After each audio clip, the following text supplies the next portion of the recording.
Hi, I'm Krista West of Avlia Folk Embroidery, and I'm going to show you how to make a small lined drawstring bag. This is the bag we're making. This design comes from the Byzantine band sampler design. The band sampler usually shows it this way. And little bags like this are just a fantastic way to use small bits of embroidery. They're great for your own tools. This is actually the bag that I use for my eyeglasses that I keep in my stitching kit. But they're also great for tools, to give as gifts, that sort of a thing. So let me show you how to do this. To do this, you're going to need a sewing machine, or you can also stitch by hand. It takes a little longer, but if you don't have a sewing machine, that's perfectly legit. You're going to need a safety pin. You need the safety pin to be able to put the drawstring cord through. So we'll do that very last. You're going to need a seam ripper, okay? Just a basic seam ripper. These are the Clover ones. This is a Madeira one, but Madeira Clover, I like these ones. Then you're going to need either a chopstick or a bamboo turner, one of these. If most people have a chopstick. Bamboo turner is just a fancier sewing tool, but to be honest, most of the time I just grab the chopstick. So I'm going to set those out of the way and the bag. What you need to start doing this is you're going to need your embroidery. Now, this is the embroidery. This is similar to the BitKit Blue Poppy. I've just used a different border design. The bag, is the BitKit Blue Poppy. This is just showing a different border because I wanted a different bag. So I've taken and positioned my embroidery according to the pattern. And then I've taken a little bit of leftover floss and I've just marked the center of the fabric. So here's my fabric folded in half because this is what we're going to be doing with it. And I just find it helpful to have that little bit of waste floss there marking the center because I can always pull that out later. And that is positioned a ½ inch down from the end of your embroidery. So once you've worked your embroidery and you've marked your little waist floss little center line, you're going to take the piece of Kona cotton lining fabric that came in the kit. And you're going to take the embroidery and you're going to put it on top of that, right sides together. There is no real one right side to the Kona cotton, so don't worry about that. Just put it on whatever side looks best. And I am now going to sew around the perimeter of this, but I am going to, here on the back, this is going to be the back, I'm going to leave an opening of about 4 inches. I'm going to sew with a 1/4 inch seam allowance, back tack, and on my machine a 1/4 of an inch is the edge of the presser foot. So I'm going to use that as my guide. Every machine's a little bit different, so use the 1/4 inch there. Okay, there we go. And for everyone who's wondering, my machine is a Juki DDL 227 Industrial. I've owned it, I bought it used in 1995. So I've had it a really long time. Okay, now we're gonna come to the other end and turn the corner. Okay, 1/4 inch seam allowance all the way around. Now, when you get close to the beginning, remember, do not sew here. Leave this opening here. You need that to be able to turn it. Okay, great. So now we're going to take that out. We're going to clip those threads. We're also at this point going to take and very carefully trim the corners. When you're working with counted thread fabric, do not be aggressive in trimming your corners. Counted thread fabric is much more prone to fraying. So you're gonna have a little bit more rounded, bulky corners, and that's just part of working with counted thread fabric. You just can't get those corners super crisp. Now, using your chopstick, you are going to find that opening. And you're going to turn, oh, and whoops, I forgot to trim those. I'm going to trim these too, as long as I'm here. And you're going to take this and you're going to turn it inside out now, very gently and carefully. You really do want to be very gentle when you're working with counted thread fabrics and turning them inside out and lining them or things like that. Again, because they're so much more prone to fraying because there's so many fewer threads to the inch. And I'm just going to take and, kind of wad this little guy up, again, gently. And I'm going to just kind of do that and turn them inside out. Now, okay, so that's kind of what it looks like right now. I'm now going to use the chopstick to go in and very gently roll out those corners. And you can notice that the motion I'm using here is I'm taking the chopstick and I'm kind of rolling it to get that corner as clean as possible. I will tell you though, you're not going to get like super duper crisp, clean corner because you just have a lot of bulk going on there. Okay, so one end's going to look like that. I feel like I could probably get this end a little bit better. I'm going to just kind of work that. But again, I'm going to do it really carefully and gently. Great. So I've done that end and that end's turned out. Now I'm going to flip it around and do the other end. And I'm going to get these other two sides. Gently, very gently ease out those corners. Okay, like that. Okay, great. Now it looks like this. Okay. Now I need to go press it at the sewing machine. So we'll do that next. Okay, we're here at the iron, and now we're gonna press this. There's a few little tricks involved in pressing. Learning to press correctly is one of the sewing techniques that I feel like is really kind of underrepresented in how-to videos. And pressing correctly really makes the difference between something that looks kind of very kind of unprofessional, shall we say, and versus something that does end up looking very crisp and professional. So let's talk about that. So I'm going to start with this. I am going to not press from the front side. I'm going to press from the back side because I want to see where my lining fabric is going and I want to have control over that. I'm going to start with pressing under the seam allowance of that little area that I left open for turning because that's the area that's going to be the trickiest. So I'm going to very gently kind of fuss with that a bit and get it as even as possible. And I'm going to hold that in place. Whoops, and try not to burn myself. And now I'm going to take my iron and I'm going to very gently press that. Now, most important thing here, oops, and see mine isn't particularly, there's a little spot there that I need to work on a bit. So I'm going to like kind of get in there and work on one little section there and then put this here. Okay, great. Don't worry if it's not perfect. We're going to catch it in the seam in just a minute. Okay, so once I've got that set, now I'm going to go around and I'm going to work on pressing out that lining all the way around. But here's the thing. I do not want my lining to go beyond my counted thread fabric. You want it to sit back a little bit, and that's okay. So you're going to fuss with this. Don't worry if this seems a little challenging your first time. This is something that's definitely like learning to press takes patience, and it's a little fussy. So you can see here that I am very gently using my fingernails to kind of pull out the fabrics. And when you can get to the end, you can sometimes apply, I'm pulling on this and applying a little bit of pressure here, like that. Okay, but as you see, that lining fabric, let me see if I can get that really good for the camera, is not going beyond the counted thread fabric. I'm going to turn it around and do the other end like this. And I'm going to do this last side. Now, the last side is going to be a little bit wonky because like I've got that opening and sometimes that opening just doesn't want to be very nice. Let's just put it that way. The opening can be a little fussy. So you may have to kind of go over a bit and you may end up with a little bit more lining fabric. You can see how my lining fabric is starting to kind of pool in here. And you know what? That's okay. It does not have to be super flat. In fact, you'll get a better response with your lining fabric if there is just a little bit of ease on the inside. That way you've got plenty of room to kind of play with this. And you can sort of just play with it and see. I oftentimes at this point too, I flip it over and I'm like, oh, okay, wait, right here, I need to kind of fuss with it a bit. There we go. Okay, great. And I just kind of give it a good look. Oh, and for everyone who is going to ask me about my iron, this is a high steam SVP 24 iron. It's a professional tailor's iron and it's what I use in my workshop. They are kind of spendy. If you do a lot of ironing, they're worth the investment.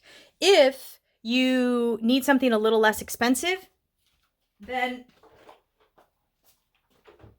I recommend the Oliso craft iron. So let me show you this little guy. It's really cool. So the Oliso craft iron is actually designed for people who are doing crafts. in a small space and sometimes without an ironing board. So you can use this with a felt pad. So if you don't have a big setup with an ironing board and a, $500 professional iron, you can get a Liso iron for around, I think they're like $59.95. And it comes with a really handy little plate that you can, one side is for resting the iron on when you're using it, and the other side is actually for hanging the iron up when you're all done with it, which is really clever. So it's really great for small spaces. So that's a great option if you don't have a great big iron. Okay, next up, we're gonna go back to the sewing machine. Okay, so we've got our lining sewn to our, what we call our face fabric, our embroidered fabric, and we've stitched that and turned it and pressed it. Okay, what we need to do next is set the casing. Now, I'm gonna show you something on this one. We are not going to top stitch above and around this area here because it will create too much bulk. I don't know if you can see that. What we are going to do right now though is stitch in this little casing line right here. So let me show that. You're going to do that on either end, and you're going to do that by stitching a line a 1/2 inch away. We can go in a little tighter here so you can see that. Okay, I'm going to sew a 1/2 inch line straight across with back tacking here. Okay. Oops. Trim threads.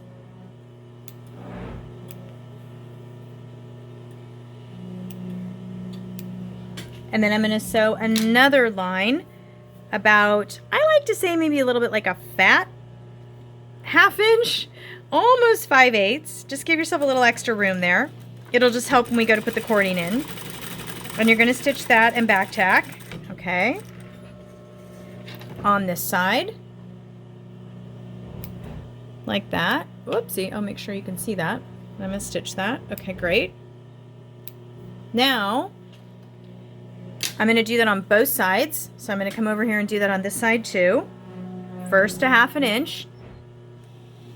Back tacking both sides of the seam like this. Okay. Trimming threads.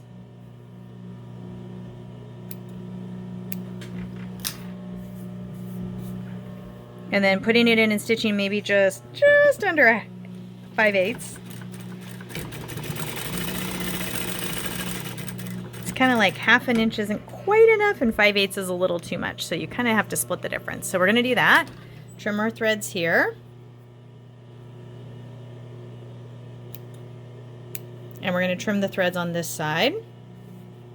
Pull those out and trim those. Ah, one of them got stuck. Kind of caught in there. Okay. And trim it on this side. Okay, now, oops, one got really stuck. There we go. Now, what we're going to do next is using your seam ripper, we're going to actually open up this little bit here between, we're basically going to open from here to here, okay, on both sides. And just do it really gently and carefully. Get in there, kind of fish around for your first little, you want to make sure that you are ripping out the sewing machine thread and not the threads of the counted thread fabric or your lining fabric.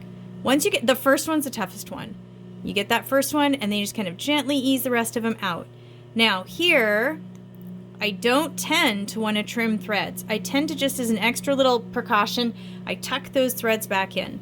And I'm going to do that on both sides. Let's see, I like to work from the lining side. I feel like I can see it better. So let me do that for you on each side. This part can be a little bit tricky. You want to kind of feel for that seam ripper with your seam ripper and feel that one thread like that. Okay, there we go. Again, the first one's a tough one, and then the rest of them are really easy because then it's already, the seam is loosened and you can kind of keep going. Great, and you want to get those there and then just tuck your threads back in, okay?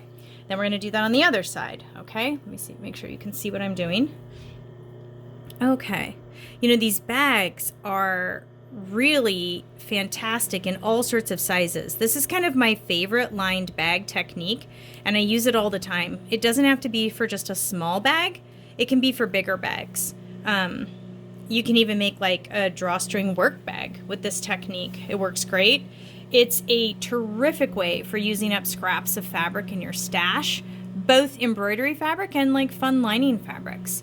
You can make teeny tiny little bags for just, I don't know, having stuff in your purse or your backpack. Or you can make reusable gift bags. I've done that at Christmas time, used up fabric and done that. And that can be really fun because, again, they're really easy to do. Okay, I've got all 4 of these. I'm going to go back out. Okay, all 4 of those are now done. Everyone is opened. And I've got a casing stitched here and a casing here and a casing here and a casing here, and they're both opened. Now, I am just going to simply fold the bag in half. I'm going to fold it in half. Okay, so I had it flat, and now I'm just going to take it and fold it in half, what we call wrong sides together, or the lining side to the lining side. And what I'm doing here is I'm lining up the top, and I'm going to sew just 1/8 of an inch down all the way down here. So let me do that. But I am starting from here, okay? I'm not starting up here because otherwise you'd stitch the casing closed. I'm starting here, and I'm going to sew 1/8 of an inch here, and I'm making sure that I'm really nice and lined up, and I'm going to pop that in there, and I am going to back tack here. This is definitely a time for a back tack, and I'm going to start and go down like that, and I'm also making sure that my fabric and my lining is all nice and lined up at the side. I love this technique because it gives kind of a cool little effect on the sides. Almost a little bit like flat frill seaming. Anyways, it's just got that cool little detail there. Now I'm trimming threads, okay? As long as I'm down here, I'm going to pull out my waist piece of fabric there. I might be a little bit off, but you know, close enough. Now I'm going to set this side, and I'm going to actually do the same thing on this side. Now I'm already noticing on this side that I'm a little bit off. So what I'm going to do here is I'm going to kind of roll in that lining a little bit, roll it in, and I'm going to try and get that rolled in as much as I can. And a little bit of it might peep out. And you know, it's honestly not the end of the world. And in fact, sometimes I've actually seen people in Greece use this bag technique. And when they do it, they will intentionally let the lining peek out a little bit as a contrast, which can be really, really cool. So I'm kind of rolling that here and making sure that I get that nice and even. The side where you have the opening, I will just warn you, is a little bit harder. And so I say on this, don't try to go for too much perfection. If you go for too much perfection, this technique is not really about like an absolute perfect finish. It's about doing something that is lined and doesn't have raw seams and in a really kind of nice, easy technique format. I'm trimming seams. I'm going to now come around and trim these seams here. Oh, and I see one of them's wanting to pull through. So I'm going to pull on whichever one seems to be. Oh, there's like a little loose thread there. So I'm going to probably get in there and clip out that little loose thread. Oh, that's one of the little loose threads. There we go. We're going to clip that too. Okay. And I've got one down here. I've got these threads down here to trim. So I'm going to trim those. Okay. Now, the last step to do on this is so now you've got your cute little bag with your little embroidery. So cute. So fabulous. And you're going to take your braid cords that you made. You're just going to use 2 strands of 3 different colors of DMC. So you can see that. That's all I did is I just braided it. When I make a braid like this, I usually put a knot in it, and then I'll take a pin or a clip and clip it to something heavy, and then that way it kind of holds it while I make the braid. I just love these little simple braids. They're easy. You always have a ton of floss around. They're great. So what I'm going to do is I'm going to take one of them, and I'm going to actually thread I'm going to put a pin through it like this before the knot, okay, and close it. Now I'm going to take and feed it through the casing that I made. So I'm feeding it through that casing like this with the safety pin, gently, gently. When I get to this end, I've got to kind of feed it through those little bits of there we go, the bits of the fabric that are folded over. So I'm going to take one and go this way, and then come around. Okay, so I've got that one like that, and put this one this way. Here we go. Feed it through. Da, da, da. Now, so I've got that one on that side, and I'm going to undo my safety pin. Okay, so you have one on one side, okay? You want the other one to go in the opposite direction. So if the tails on this one come out on this side, you want the tails on this side to come out on this side, because that's what's going to make your casing close up nice and tight like this, okay? So I'm going to take this one and also feed it on the pin the way I did the other one, like that, before the knot, just so that it kind of holds it in place. And I'm going to basically look at this and go, okay, now I need this one to go this way to come around. So I'm going to start it here, and I'm going to feed that through like that. Okay, whoops, there we go. The second one is a little tougher than the first one, I'll tell you that, just because you've already got that other cord in there that you're kind of working around. And then I'm going to come around and feed it through this way. And turn off my sewing machine, that noise. I'm so used to it, but it is kind of a gentle hum in the background. And now I'm very carefully feeding it out that side, okay, like that. And then I'm going to take the safety pin out, ta-da, and I'm going to even this out. And now, okay, so I've got one side this way, so I've got this one going this way. Whoopsie, that just fell. And this one going this way. And then, ta-da, now I've got this fabulous folk embroidery bag. So, go make some bags.